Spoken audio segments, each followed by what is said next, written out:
آج بھی 70 سال آزادی کے گزر جانے کے بعد بھی ہمارے بہت سے علماء کو جمعیت علماء کا نام لیتے ہوئے تعامل ہوتا ہے. یہ ان کی غلط فہمی ہے.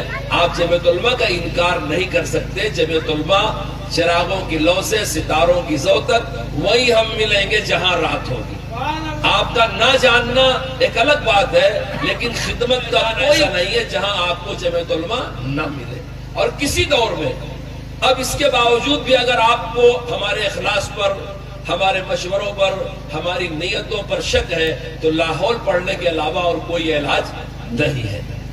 آپ جمعیت علماء کی خدمات کو معلوم کیجئے اور پھر جمعیت علماء کا کام کیجئے.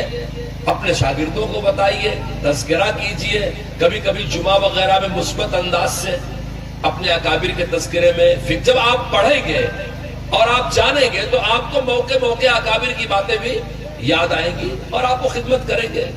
دیکھو جمعیت علماء دیوبندی جماعت نہیں ہے، جمعیت علماء ملی جماعت ہے. اس پہ فرقوں کا اختلاف بالکل نہیں. آپ اس کو فرقے کی نگاہ سے نہ دیکھیے.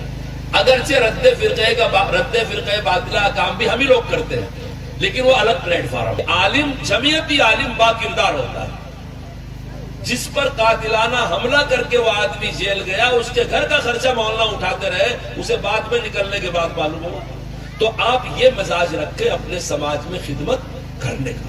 جب آپ اس طرح سے خدمت کریں گے اور اس طرح سے آپ قوم کو لے کر کے چلیں گے تو انشاءاللہ آپ کا کام آگے بڑھے گا. اور آپ بزرگوں کی اس کردار کو اپنی عوام میں بیان کیجئے نا. کردار کی بات سنے کردار بنتا ہے. تو ان مولوی صاحب کا یہ ادراک بالکل صحیح ہے کہ ہم صرف ایک دو موقع پہ کہتے ہیں، بقیہ ہم اکابر کا نام تک بھی نہیں لیتے. اب تو اللہ کا شکر ہے 10-15 سال سے مدرسوں میں جھنڈے ونڈے لہرانے لگے ہیں، ورنہ پہلے ان سب کام کو ہمارے لوگ برا سمجھتے تھے.